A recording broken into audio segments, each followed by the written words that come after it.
నమస్తే welcome to స్వేచ్ఛ TV నేను మీ దుర్గా భవాని తెలంగాణ రాష్ట్రంలో లా అండ్ ఆర్డర్ ఎటుపోతుంది ఇంటెలిజెన్స్ లోపం అనుకోవాలా ఫెయిల్యూర్ అనుకోవాలా అసలు ఏం జరుగుతుంది తెలంగాణలో ఎందుకంటే గత కొన్ని రోజులుగా కూడా తెలంగాణలో క్రైమ్ రేట్ అనేది చాలా ఎక్కువగా పెరిగిపోతుంది పరస్పర దాడులు కాల్పులు వీటన్నిటిని మించి అసలు ఏం జరుగుతుంది తెలంగాణలో అనేది అయితే చూద్దాము మరి తెలంగాణలో నిజంగానే లా అండ్ ఆర్డర్ ఫెయిల్ అయ్యాయా అని అంటే ఎస్ అలానే కనిపిస్తున్నాయి కూడా మరి ముఖ్యంగా కొన్ని విషయాలు అయితే మనం చూడొచ్చు ఇది చూడండి వీడియో ఒకసారి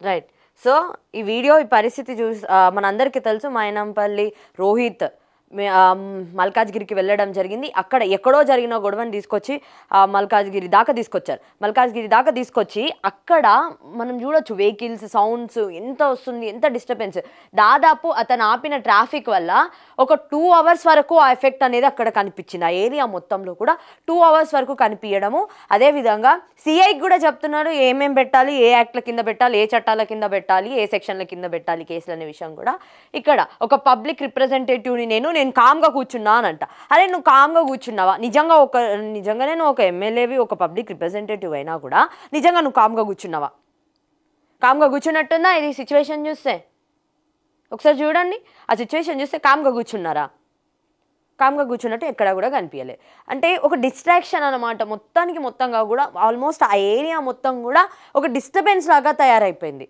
అది కూడా దేనికో వాళ్ళకి ఏదో ప్రోటోకాల్స్ ఇవ్వలేదు బీఆర్ఎస్ కార్పొరేటర్ అనే విషయానికి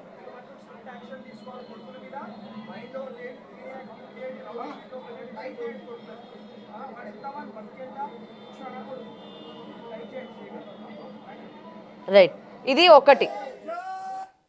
ఒక ఇన్సిడెంట్ దేనికి సంబంధించినంత వరకు లా అండ్ ఆర్డర్ మిస్ అవుతుంది అనడానికి ఇది ఒక ఇన్సిడెంట్ ఇది అయిపోయిన తర్వాత ఇంకొక ఇన్సిడెంట్ ఏంటి అని అంటే మాత్రం వన్స్ చూడండి తీన్మార్ మల్లన్న వాళ్ళ ఆఫీస్లో దాడి క్యూ న్యూస్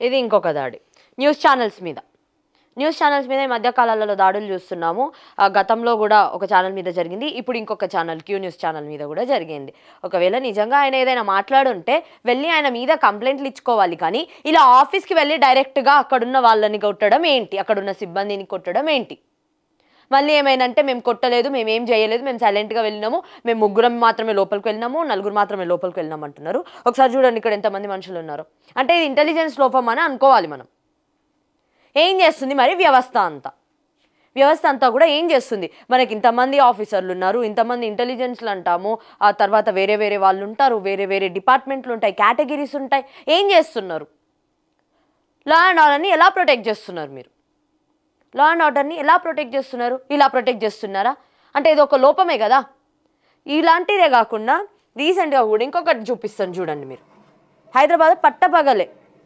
సిపిఐ రాష్ట్ర నాయకుడు చందు రాథోడ్ని కాల్చి చంపిన దుండగులు ఆడ వాళ్ళ ఫ్యామిలీ మెంబర్స్ ఏడుస్తున్నారు వాళ్ళ ఫ్యామిలీ మెంబర్స్ ఏడుస్తున్నారు కూడా అంటే బుల్లెట్లు గన్తో ఫైర్ చేయడం జరిగింది ఆయనని అసలు గన్లు ఎక్కడి నుంచి వస్తున్నాయి హైదరాబాద్లో ఇది ఒక ఇన్సిడెంట్ కాదు రీసెంట్గా కూడా ఇలాంటి ఇంకొక ఇన్సిడెంట్ కూడా జరిగింది కాంగ్రెస్ నాయకులనే అంటే కాంగ్రెస్కి సంబంధించిన ఒక నాయకులని కూడా బుల్లెట్లతోని చంపడం జరిగింది అక్కడ ఎక్కడైతే ఆయన చనిపోయారో ఆ ప్లేస్లో బుల్లెట్స్ కూడా దొరికినాయి మరి దాన్ని ఎలా చూడొచ్చు అంటారు? బుల్లెట్స్ ఎక్కడి నుంచి వస్తున్నాయి, గన్స్ ఎక్కడి నుంచి వస్తున్నాయి, ఏం చేస్తుంది పోలీస్ వ్యవస్థ అంతా కూడా, ఇంటెలిజెన్స్ ఏం చేస్తుంది?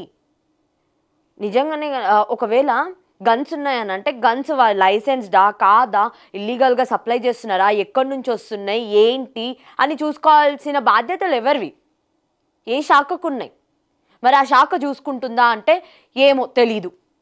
ఎందుకంటే రీసెంట్గా కాంగ్రెస్ సంబంధించిన ఒక నాయకులు చనిపోయినప్పుడు కూడా అక్కడ దగ్గర అక్కడ అయితే ఎక్కడైతే చనిపోయారో అక్కడ బుల్లెట్స్ కనిపించినాయి. నిన్న దిల్షునార్ మలక్పేట్ దగ్గర చనిపోయిన అతను సిపిఐ రాష్ట్ర కార్యదర్శి చంద్రనాయక్, అతను చనిపోయిన దగ్గర కూడా కాల్పులు జరిగినాయి. అండ్ తర్వాతనేమో ఇంకొక వేరే చోటనేమో ఒక్కొక్క ఇన్సిడెంట్లు, దాడులు చేసుకోవడాలు ఛానళ్ళ మీద, పరస్పర దాడులు, ఛానల్ మీద దాడి, అక్కడ ఉన్న వాళ్ళ మనుషుల మీద కూడా దాడి. మరి ఏంటి లా అండ్ ఆర్డర్ ఎటుపోతుంది? ఇప్పటికైనా సరే కాస్త కాంగ్రెస్ ప్రభుత్వము కాస్త మేలుకొని ఎక్కడైతే లా అండ్ ప్రాబ్లమ్స్ ఉన్నాయి, అసలు ఎలా ప్రాబ్లమ్స్ని సార్ట్అవుట్ చేయాలి, ఎక్కడి నుంచి అసలు ప్రాబ్లమ్స్ అనేవి స్టార్ట్ అయినాయి అని చెప్పి ఆ రూట్స్ నుంచి కూడా వాళ్ళు డిగ్ చేసుకుంటా ఫైండ్ అవుట్ చేస్తే బెస్ట్. లేదు ఇంకా ఇలానే ఉంటే మాత్రం ఇంకొన్ని రోజులలో అందరు కూడా ఏది ఒకటి ఉంటుంది చూసారు, ఏదో దేశంలో మొత్తం ఎక్కడ చూసినా కూడా ప్రతి ఒక్కరు కూడా గన్లు మెయింటైన్ చేసుకుంటా ఏమైనా అంటే చంపుకుంటూ పోవుడు ఇలాంటివే జరుగుతాయి. మీరు ఇంకా కనుక దీని మీద ఎలాంటి రెస్పాండ్ అవ్వకుండా ఉంటే మాత్రం అలాంటివే జరిగే ఛాన్సెస్ అయితే ఉన్నాయి. సో ఇప్పటికైనా సరే తెలంగాణలో లా అండ్ ఆర్డర్ని మెయింటైన్ చేసే బాధ్యతలన్నీ కూడా రాష్ట్ర ప్రభుత్వం మీద ఉన్నాయి కాబట్టి కాస్త రాష్ట్ర ప్రభుత్వము మేలుకొని వీటి గురించి ఆలోచిస్తే బాగుంటుంది. దానికి సంబంధించినంత వరకు ఏం చేస్తే ఎలా చేస్తే బాగుంటుంది, లా అండ్ ఆర్డర్ మళ్ళీ మనం గ్రిప్లో తెచ్చుకోవచ్చు, కంట్రోల్ చేయొచ్చు అనే విషయాల మీద వీళ్ళు చర్చించాల్సిన అవకాశాలు కూడా చాలా కనిపిస్తున్నాయి. మరి దీని గురించి వాళ్ళు ఏం చేయబోతున్నారు? లా అండ్ ఆర్డర్ ఇంకెన్ని రోజులు ఇలానే కొనసాగుతుంది? ఎందుకంటే ఈరోజు 1-2 కాదు, ఇవి వరుసగా జరుపుకుంటూ వచ్చిన ఘటనలు ఇవి. ఆ ఘటనలకు సంబంధించినంత వరుసగా జరుగుతున్నా కూడా ఇప్పటిదాకా దీని గురించి కనీసం రెస్పాండ్ అవ్వకపోవడము ఏంటి? ఇవన్నీ ఆస్తి ఇవ్వలేదని చెప్పి చంపుకుంటారా గన్లతోటి? మరి ఇది ఎక్కడి నుంచి ఎక్కడికి దారి తీస్తుందో ఒకసారి ఆలోచించండి. రాష్ట్ర నాయకులకి భద్రత లేదు, కనీసం ఒక న్యూస్ ఛానల్స్కి భద్రత లేకుండా పోతుంది. మరి ఏంటన్నట్టు ఇవన్నీ కూడా. సో ఇప్పటికైనా సరే రాష్ట్ర ప్రభుత్వం కాస్త మేలుకొని లా అండ్ ఆర్డర్ని కంట్రోల్ చేయడానికైతే ట్రై చేయండి. లేదు అని అంటే మాత్రం మీరు విఫలమైనట్టే. ఆల్రెడీ ప్రభుత్వం మీద చాలా నెగిటివిటీ ఉంది, ఇంకాస్త నెగిటివిటీని మీరు యాడ్ చేసుకోకండి. యాడ్ చేసుకుంటే మాత్రం నాయకులకే భద్రత లేదు, ఛానళ్ళకే భద్రత లేదు, ఇంకా మాకేం భద్రత ఇస్తారు అని చెప్పి రాష్ట్ర ప్రజలు కూడా అనుకునే అవకాశాలు చాలా కనిపిస్తున్నాయి. ఇప్పటికైనా మీ ఫెయిల్యూర్ నుంచి సక్సెస్కి అయితే అడుగులు వేయండి, కానీ ఇలా అందరి ప్రాణాలు తీసేలాగా లేకపోతే అలాంటి ఒక సిచ్యువేషన్స్ని అయితే మళ్ళీ క్రియేట్ చేయకండి. చూస్తూనే ఉండండి స్వేచ్ఛ టీవీ లేటెస్ట్ అప్డేట్స్ కోసం.